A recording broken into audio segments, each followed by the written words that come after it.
देखा दो जने धीरे धीरे घर में जाए के का करबू, वही बिटिया वही बेटवा वही पतो जा सजा चली जा। बोलिए शंकर भगवान। असल में हनुमान जी रास्ते में हमसे मिले थे।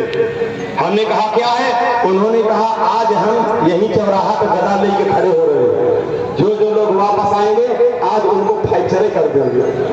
इसलिए हम डर रहे हैं कहीं कोई रोका गए गड़बड़ हो जाए। हनुमान जी हमको बताए हैं, इसलिए सावधान कर रहा हूँ। अंतिम जयकारा लगाऊंगा, उसके बाद उठ के चले जाइएगा। मैं आपसे एकदम नई बात बताने चल रहा हूँ। गोस्वामी जी ने रामचरितमानस महाकाव्य की पहली चौपाई में कितनी बारीकी से भारत माता की वंदना किया। अब चौपाई सुनिएगा। गोस्वामी जी ने कलम उठा करके लिखा क्या?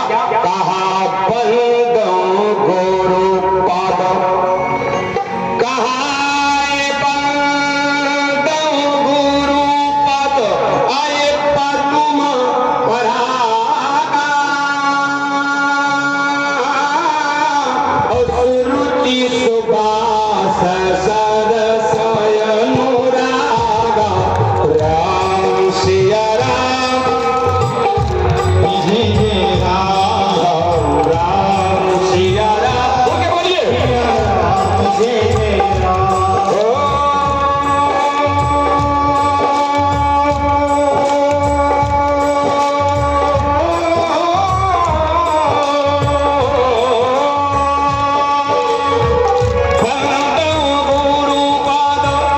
ताली का सहयोग आपका मुझे भरपूर चाहिए, तो ही बोल पाऊंगा दिल से।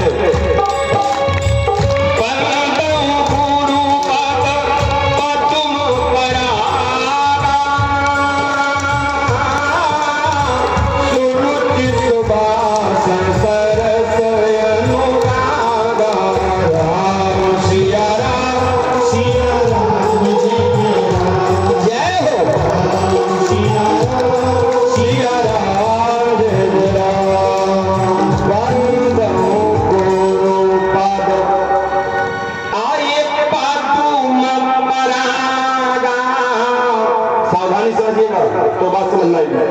इसका अर्थ क्या हुआ? मैं गुरुजी महाराज के कमलवत चरण में जो पराग है, मैं उस पराग की वंदना करता हूँ। इसका सीधा सीधा अर्थ यही हुआ। मैं गुरुजी महाराज के कमलवत चरण में जो पराग है, मैं उस पराग की वंदना करता हूँ। ईमानदारी से बताइए, आप लोग पढ़े लिखे श्रोता है, गुरुजी महाराज के कमलवत चरण का पराग क्या होता है? अरे यही भारत माता की धूल।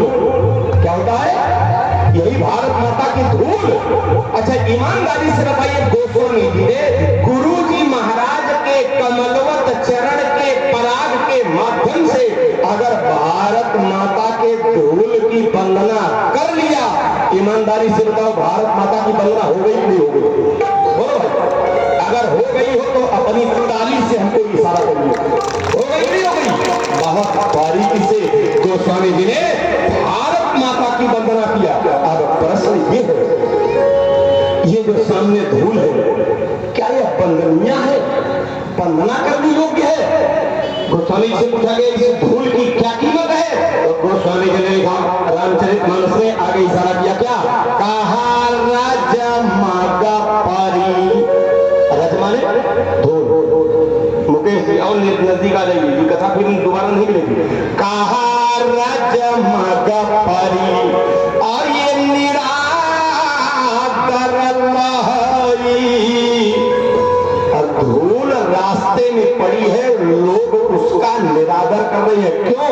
क्योंकि सब कर पाद प्रहार नित सहाई, सभी लोग धूल को पैरों के नीचे कुचलते हुए चल रहे हैं। कुचलते हुए चल रहे हैं, ये निरादर हो रहा है। अब प्रश्न है कि जिस धूल को पैरों के नीचे कुचला जा रहा है, वह धूल रामचरितमानस जैसे पावन ग्रंथ में वंदनीय कैसे हो गई?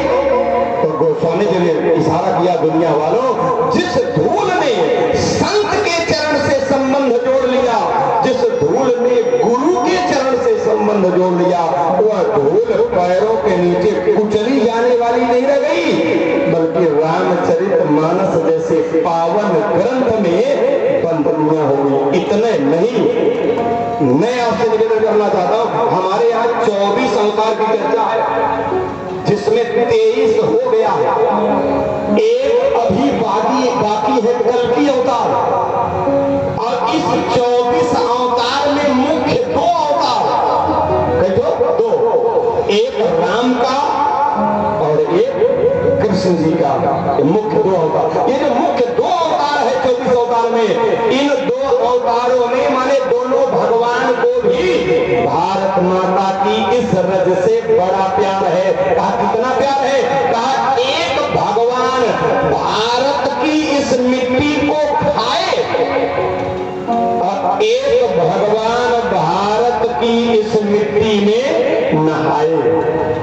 ध्यान दीजिएगा, भगवान कृष्ण कन्हैया भारत की इस मिट्टी को खाए और भगवान श्री राम जी भारत की इस मिट्टी में नहाए। आइए राम कथावली पहले राम जी का बता दे। राम जी नहाए कब? जिस समय राम जी लगभग 5 साल के रहे होंगे, घर के बाहर निकल जाते थे। एक दिन मैया कौशल्या ने विचार किया, आज मैं अपने लाला को खूब सजाऊंगी। अच्छा बोलो भाई, छोटे बालक को सजाने का काम कौन करती है? माँ। कितना भी गंदा बच्चा हो उसके पास पहुंचा दिया गया, 5 मिनट के अंदर ये माताएं उसको नहला धुला करके और बढ़िया से क्रीम पाउडर ला करके, फेयर एंड लवली लगा करके, पाउडर लगा करके और पतला सा काजल लगा करके और यहाँ कोना निकाल करके और माथे पर एक काला टिक्का भी मार मारती है ना।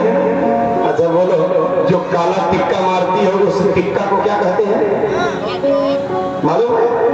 नजर ना लगे इसलिए मारती हुई तो हम भी जानते हैं, लेकिन उस टिक्का का नाम क्या है मैं बता दे रहा हूं। उस टीका को कहते हैं बिछौना। क्या कहते हैं? जोर से बोलिए। बिछौना नहीं, बिछौना, बिछौना उसको कहते हैं। ये माताएं सजा देती है 5 मिनट, और जब ये सजा देती है तब वो बेचारा जब बाप के हाथ में जाता है तब बाप उसको नीचे ऊपर उठा करके उछाल करके खिलाना शुरू करता है। और जिस समय उछाल रहा है अगर उसी समय वो लड़का पेशाब कर दे तो एक हाथ पकड़ के ऐसे लटका दे जिसे पिल्ला पकड़े हुए। बोलिए शंकर भगवान की। माँ उसे पावन करती है, इसीलिए माँ से बड़ा संसार में किसी को नहीं माना गया। एक कवि ने लिखा क्या? कहा ऐसे